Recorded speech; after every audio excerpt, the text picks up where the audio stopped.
할렐루야. 네, 우리 주 믿는 우리는요 항상 기뻐해야 돼요.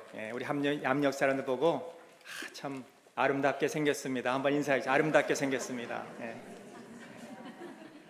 되게 어색해 하시네요. 제가 이렇게 목회하기 전에는요 이렇게 높은 강단에서 설교하시는 목사님을 굉장히 부러워했습니다. 참 이렇게 오르기만 하면은 말씀을 아주 쉽게 전하는 줄 알았어요. 근데 제가 이 신학교에 가고 목사가 되고 나니까요 말씀이 참 전하는 게 가면 갈수록 힘들어요. 그래서 이 이민 목회도 10년만 딱 하면은요 벌써 굉장히 목사님들이 힘드시대요. 왜냐하면 같은 곳에서 늘 설교를 해야 되니까. 그래서 제가 많은 위로를 받았어요. 나만 이렇게 힘든 게 아니구나. 또 이렇게 설교를 들어주신 우리 성도님들이 계시니 참 감사드리고, 참 오늘 이 말씀 속에서 오늘 우리에게 장로님 기도해 주셨듯이 뭔가 우리에게 주시는 어떤 배움, 교훈이 있어야 되는데, 오늘 이 믿음의 진보, 여러분 믿음이 자라고 있습니까? Is your faith growing?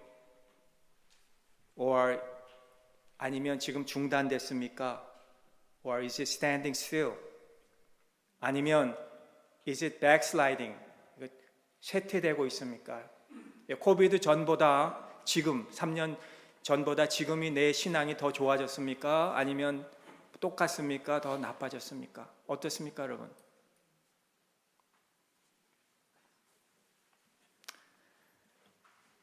오늘 이 모든 일에 전심전력하여 저는 오늘 첫 번째 우리 믿음의 진보를 위해서는 우리가 본이 되어야 돼요. 본이.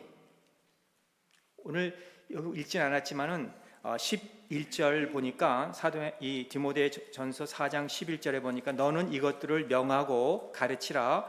누구든지 내 연소함을 업신여기지 못하게 하고 오직 말과 행실과 사랑과 믿음과 정절에 있어서 믿는 자에게 본이 되어. 요 본이 되라는 말이 나와 있어요.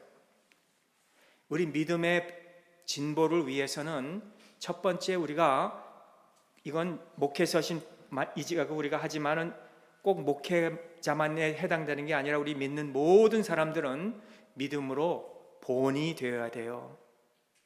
말과 행실과 사랑과 믿음과 정절에 있어서 우리가 어떻게 본이 될 수 있습니까?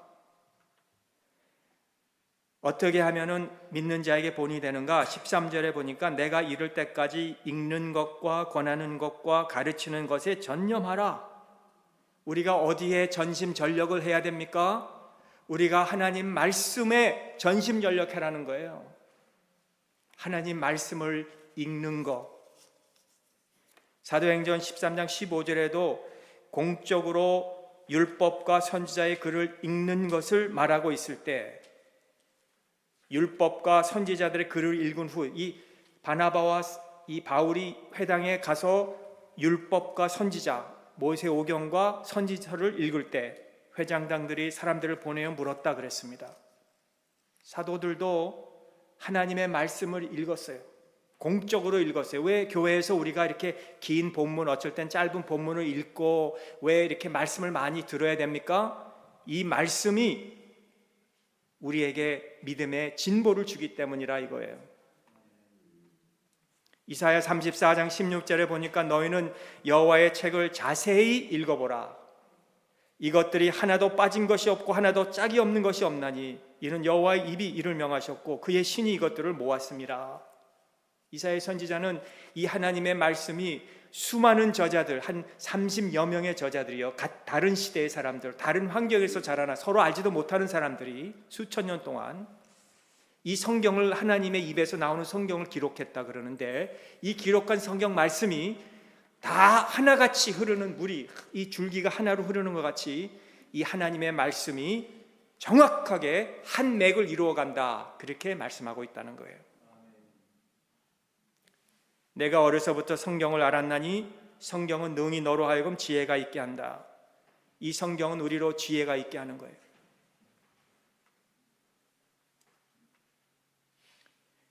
다윗이 시편 119편에 보니까 하나님의 말씀을 얼마나 자기가 사랑하는지를 고백하고 있어요. 내가 그것을 종일 묵상한다 그랬습니다. 오늘처럼 이 말씀이 풍성한 때에 여러분들의 말씀을 많이 먹으세요. 많이 들으세요. 많이 읽으세요. 언제 우리가 이 말씀을 못 읽을 때가 옳고 듣지 못할 때가 옵니다. 말씀의 기근이 온다 이거예요. 아모스 선지자의 말씀입니다. 지금처럼 이 성경책이 없을 때도 있어요. 이제는 강단에서 하나님의 말씀을 듣지 못할 때도 올지도 몰라요.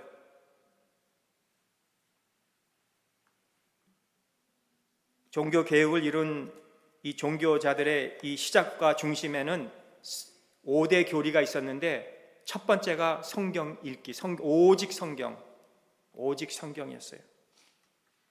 모세도 여호수아도 사도 바울도 예수님도 이 습관에 성경 읽기가 있었습니다. 사도 바울도 물론.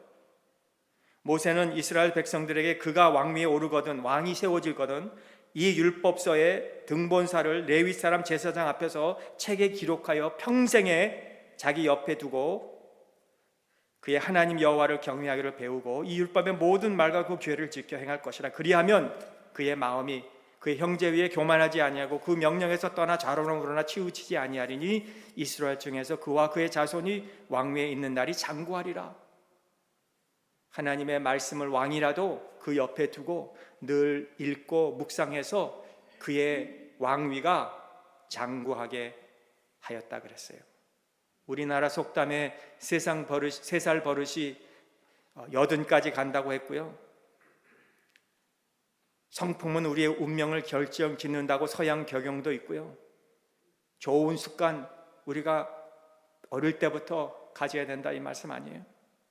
2017년도에 미국인 대상으로 이 조사한 결과 미국의 절반 이상이 성경을 거의 읽지 않고 아예 읽지 않는다가 반입니다. 반. 미국 사람들 중에서. 아무리 설교를 많이 들어도 단편적이기 때문에 오늘도 이거 2절밖에 우리가 배우지 않잖아요. 사실 이건 단편적인 설교이기 때문에 우선 우리가 통독을 많이 해야 돼요. 작년에 나 성경 통독만 해서 이제는 안 읽어도 됩니다가 아니에요. 계속 끝나고도 또 읽어야 돼요. 믿음은 들음에서 나고 들음은 성경을 자꾸 읽고 듣다 보면은 우리 신앙이 이 콩나물이 자라듯이 말입니다. 콩나물이 언제 자랍니까? 그냥 물만 계속 주는데 그냥 언제 보니까 꼬리가 이렇게 나 있잖아요. 우리 신앙이 그런 거예요. 한번 따라하겠습니다. 매삼 주오. 매일 3장, 주일에는 5장. 매삼 5주. 주오. 이렇게 저도 혼동되니 우리 성도님들 얼마나 혼동되시겠습니까? 자, 매일 3장씩, 주일은 5장씩 오늘부터 한번 시작해 보실래요? 왜 이렇게 아멘이 없어요 우리 교회는? 아멘한 사람만 복 받으시기 바랍니다.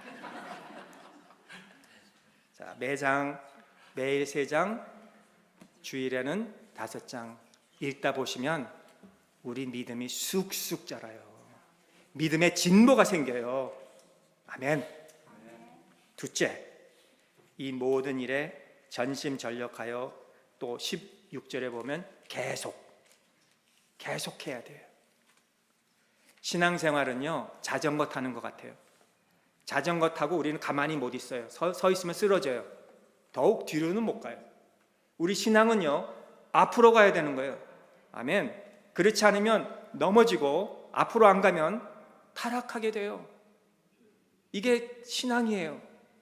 오늘 본문에 보면 사도 바울이 젊은 디모데에게 이 모든 일에 전심전력하여 너의 진보를 보이라, 이 사랑의 어조로 권면한 말씀이 있어요. 그렇습니다. 이 목회도 그렇고 우리 신앙생활도 그렇고 우리 신앙의 이 믿음이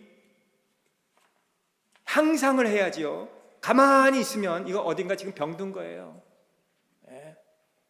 내가 지금 어딘가 영적으로 병이 들어 있는 거예요. 내 믿음이 5년 전이나 10년 전이나 지금이나 똑같으면요, 병든 거예요.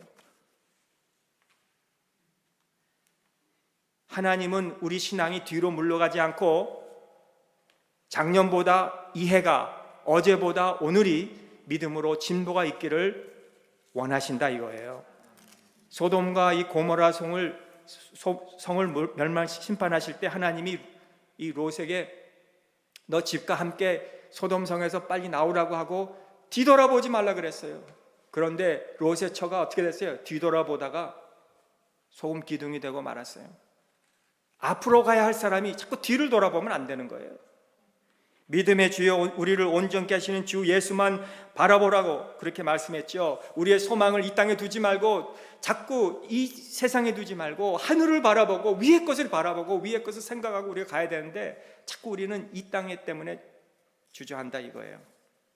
마치 룻기서에서 보면 엘리멜렉의 가족이 그 베들레헴의 그 믿음의 땅에서, 베들레헴이라는 것은, 베트라는 것은 집이고 레헴이라는 것은 떡이란데 떡의 집, 이 귀한 떡집을 떠나서 저 신, 하나님이 없는 이 신이 우글거리는 이방 모압으로 가가지고 거기서 살아서 처음에는 어쩌면 잘 살았을 수도 있어요.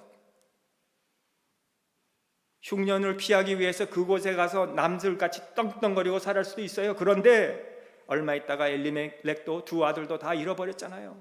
세 가부가 어떻게 해요? 다시 예루살렘으로 오게 되는 거예요. 신령한 이 떡집인 교회를 떠나고 예배를 등한시하고 하나님을 멀리 떠나면 하나님의 택한 자를 하나님이 그렇게 해서라도 돌아오게 하신다 이 말씀이에요. 성도 여러분, 우리 예배 시간을 출석하는 일에 그동안 후퇴하지 않으셨습니까? 하나님은 예배 자세를 지금도 보고 계세요. 여러분 지금 이 올라와서 여러분이 지금 어떻게 앉아있는 모습을 한번 보시기 바라요. 어떻게 내가 지금 예배 드리고 있는지. 우리의 예배 자세도 중요합니다.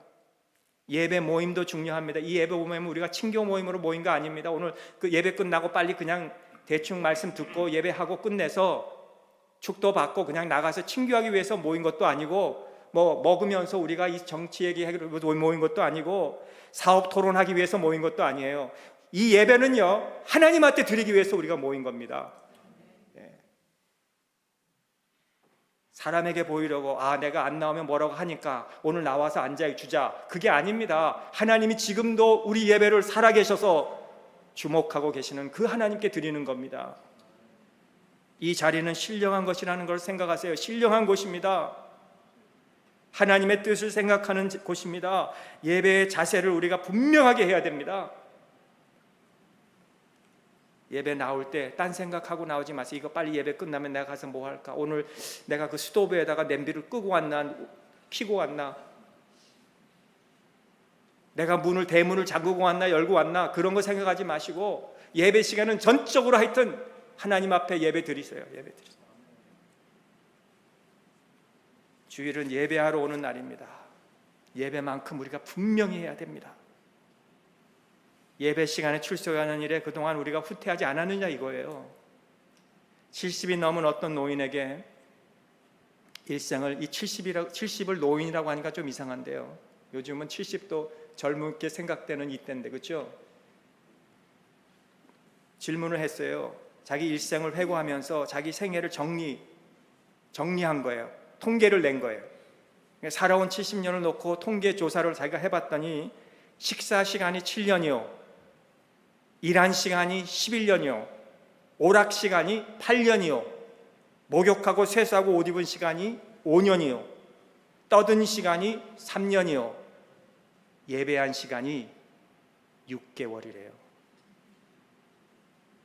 우리 뭐 예배 많이 드리는 것 같은데 다른 거에 비하면 식사하는 시간, 뭐 옷 입는 시간, 뭐 떠드는 시간 빼고요, 예배하는 시간은 이렇게 적은 거예요.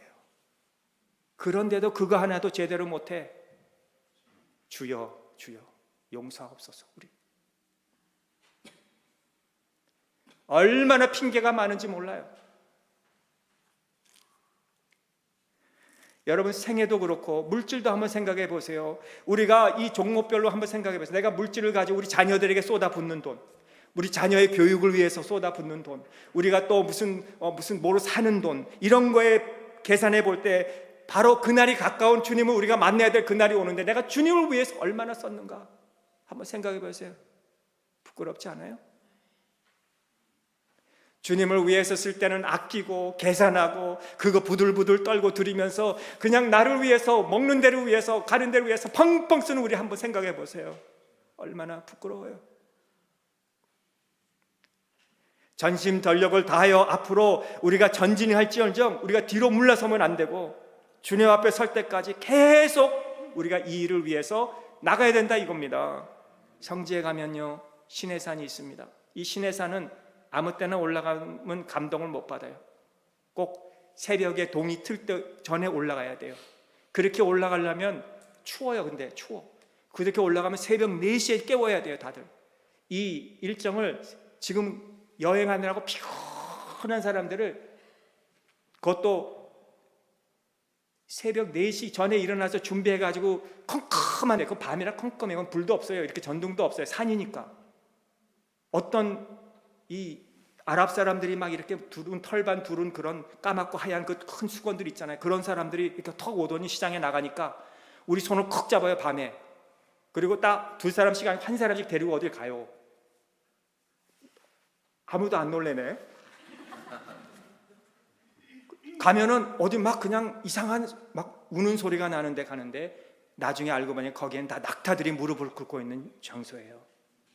그 새벽에 추운데 어떤 사람의 손에 끌려서 가는 거예요. 그러면 낙타에 이제는 올라가라 해요. 그럼 올라잡고 그 사람의 인도 따라서 어디로 자꾸 올라가는데 점점 올라가니까 해가 조금씩 나기 시작하고 보니까 절벽이고요. 그 다음에는 시내 정상에 거의 다 올라가게 돼. 거기서 내리게 해요.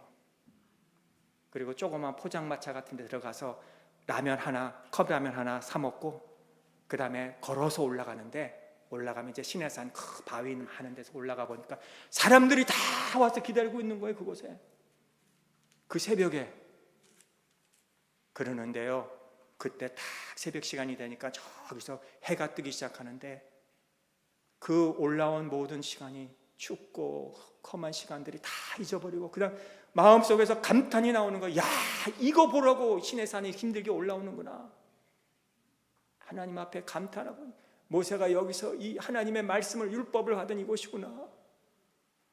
하나님께 감사하고 기도하게 된 거예요. 우리 신앙은 그런 겁니다. 지금은 힘들어요. 신앙생활 하는 거, 앞으로 가는 거, 올라가는 거 힘들어요. 어려워요. 그러나 언젠가 우리가 그 위에 정상에 올라가다 보면 하나님 앞에 감사하고 감격하게 된다 이거예요. 뒤로 물러가지 마세요. 끝까지 어떤 시련이 온다 할지라도 어떤 환난이 온다 할지라도 믿음의 진보를 보이는 여러분들이 되셔서 2023년도에는 우리 교회가 개인적으로 교회적으로 진보가 있는 한 해가 될 수 있기를 주님의 이름으로 축원합니다. 마지막 행해야 합니다. 디모데전서 4장 6절에도 내가 이것으로 형제를 깨우치면 그리스도 예수의 좋은 일꾼이 되어 오늘 16절에 보니까 이것을 행함으로 내 자신과 내게 듣는 자를 구원하리라. 행함으로. 성실하게 살아가는 가정이 있었는데 월급은 많지 않았지만 일남일녀를 두고 절약하고 아끼고 성실하게 살아서 그래도 집 한 채, 작은 집 한 채 마련하고 잘 산 가정이 있었습니다. 어느 날 회사에서 좀 늦게 퇴근해서 집으로 가는데 웬 젊은이가 길가에 쓰러져 있어요. 그래서 요즘 아이들은 저렇게 저녁이 되면 술을 마셔서 길가에 저렇게 쓰러져 있구나 하고 그냥 무관심하고 갔습니다.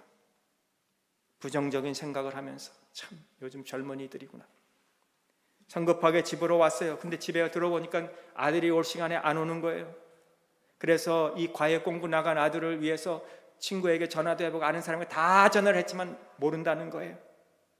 밤이 12시가 넘어서 걱정하다가 새벽녘에 병원에서 오라고 통지가 와서 달려가 보니까 그 응급실에 그 아들이었다는 생각해 보니까 그 아들이었어요. 자기 아들. 어젯밤에 집 가까이 쓰러져 있는 그 청년이 자기 아들이었는데 의사가 이 뺑소니 차에 쳐서 거기서 넘어져 있었다는 거예요. 쓰러져 있어요.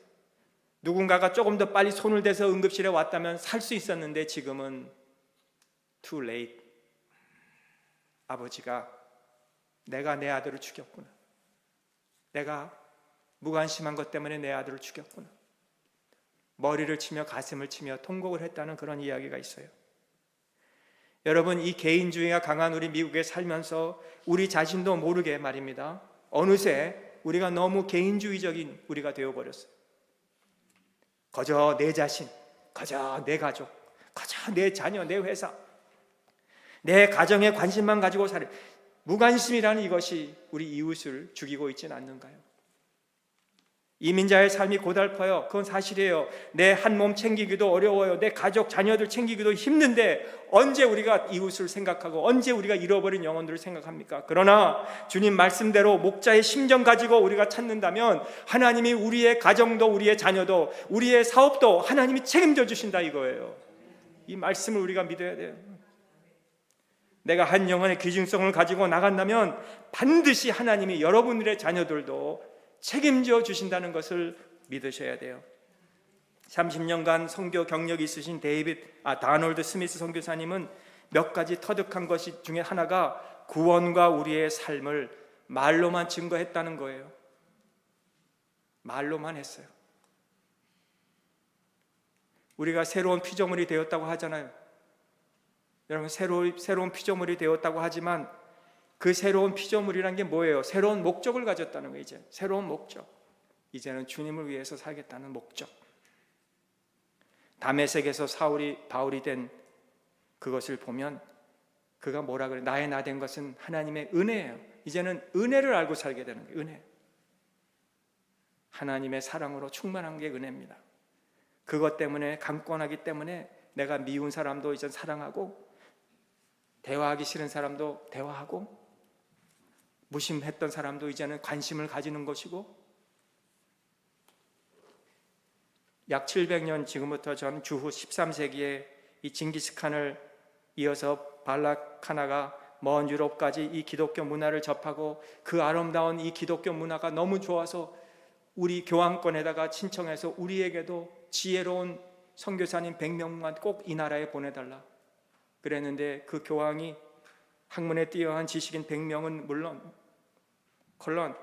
몽골에 보내지 못하고 겨우 2명만 딱 보냈는데 2명이 갔다 그것도 거기 전쟁이 많아 위험해가지고 다시 2년 후에 되돌아왔다는 그 사실이 있어요. 지금 그 잘못된 결정이 정말 이 아시아가 지금 3분의 2가 지금 아시아권이 아닙니까? 이 세계에 기독교화가 되지 못했어요. 근데 전도와 선교는 주님이 교회에게, 우리에게 분부하신 명령입니다. 해도 되고 안 해도 되는 게 아닙니다. 교회는 반드시 전도하고 선교해야 돼요. 여기에 우리가 얼마나 잘하고 계십니까? 유명한 영국의 찰스 스펄전 목사님이 말년에 미국 어느 큰 도시에서 우리에게 좀 와서 강의를 해달라고, 강의를 하면 그때 한 번 하면 $1,000 드리고 여행비 다 드리겠다고, 그래서 한 50번 정도 와서 강의를 해달라. 그러면 얼마입니까? 5만 불? 5만 불 되는 거예요. 지금 한 5만 불이면은 그때 당시에 뭐 한 50만 불이 아닐까요? 그런데 나는 더 좋은 일을 하겠습니다. 런던에 그냥 머물러 있는 50명의 영혼을 내가 구원하겠습니다. 여러분, 이런 영혼 사랑하는 마음이 스펄전 목사님에 있었기 때문에 그의 설교를 지금 읽어도 말입니다, 우리에게 큰 감동이 되는 거예요.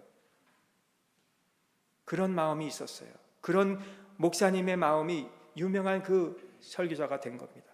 사랑하는 성도 여러분, 영혼 구원하는 일을 최선을 다하는 개인이나 교회나 국가를 우리가 볼 때 하나님이 축복해 주신 것을 우리가 알게 되는 거예요. 미국과 영국이 이 선교사님들을 많이 보내서 우리 한국 나라도 축복받은 나라가 됐어요. 요즘 뭐 테슬라가 그렇게 뭐 잘 나간다고 유명하지만 광고를 보면 현대 아이오닉 6인가? 아이오닉? 6하고 테슬라 Y하고 비교해 볼 때 어느 게 더 좋으냐 할 때 테슬라 가진 분은 죄송하지만 현대가 더 좋다고 그런다고 그래요. 얼마나 감사했는지 몰라. 이게 다 어떻게 해서 이렇게 됐어요? 그 가난에 쩌든 우리나라가 6.25 그때 보면 얼마나 쑥밭이 된 우리나라가 하나님이 이렇게 축복해 준 이유가 뭐예요? 선교사님들이 와서 언더우드 선교사님, 아펜셀러 선교사님 와가지고 그 복음의 씨앗을 뿌려가지고 우리나라가 이렇게 됐다는 거 얼마나 감사한 거예요. 여러분 로마가 27 AD 어제 다큐멘터리 좀 보니까 로마나 이탈리나 이런 보면은 AD 72년 그러니까 지금은 한 2000년 전에 거기에는 성당도 웅장하고 거리도 벽돌로 짓고 얼마나 화려한 건물들이 많은지 몰라요. 우리 한국은요 초가집에 그 무슨 지풀로 만든 초가집 무슨 농사 짓고 그런 거밖에 안 하는 그때에 27년도 AD 100년 AD에 벌써 로마, 이탈리, 영국은 그냥 웅장한 그런 건물들이 우뚝우뚝 서 있었고 도로들이 얼마나 잘 되는지 몰라요. 지금도 그 도로가 지금도 있대요. 그런데 이렇게 하나님이 남부럽지 않는 나라로 성장시켜 주신 것은 고난을 통해서 연단받아 우리 한국이 그렇게 되었고 결국은 가장 신앙이 동득한 나라가 되었고 가장 기도 많이 하는 나라가 되었고 순교의 피를 많이 뿌린 나라가 되었고 복음의 열매를 많이 맺는 나라가 된 것, 이거 왜 그래요? 복음을 듣고 이렇게 된 거예요. 성도 여러분, 이 말세에 영혼 구원하는 일에 선교와 전도하는 이 사명을 잘 감당할 때 모든 면에서 하나님이 우리 교회와 여러분 개인과 가정 위에 축복해 주실 것을 믿습니다. 하나님이 축복하시면요 형편없고 가난한 작은 나라가 세계 제일 가는 나라가 될 수 있고 하나님이 저주하시면 아무리 돈 많고 큰 나라라도 금방 패하고 많은 나라가 되고 말 것입니다. 지진으로도 금방 무너질 수도 있고 우리의 모든 장래는 하나님께 있습니다. 여러분 하나님 말씀에 우리가 전도와 선교하는 우리 복된 교회와 여러분 되시기를 주님의 이름으로 축복합니다. 하나님 아버지 감사합니다. 하나님의 말씀 속에서 우리가 해야 될 일을 믿음의 진보를 보여야 될 이유를 말씀해 주셨음을 감사합니다. 하나님 우리 평강교회가 코비드 이전에 많이 선교도 하고 많이 전도도 하고 많이 말씀을 배우고 주님의 말씀대로 우리가 순종하였다면 오늘은 어떻습니까? 여러 가지 이유로 우리의 믿음의 진보가 쇠퇴해지진 않았습니까? 하나님 우리가 다시 한번 교훈을 삼아 이제부터는 더 하나님 말씀으로 순종하며 하나님의 명령대로 우리가 전도와 선교하는 하나님의 아름다운 교회가 되도록 믿음의 진도가 있게 하여 주시옵시고 하나님 축복이 많은 우리 모든 성도님들 삶이 되게 하여 주시옵소서. 예수님의 이름으로 감사하며 기도합나이다. 아멘.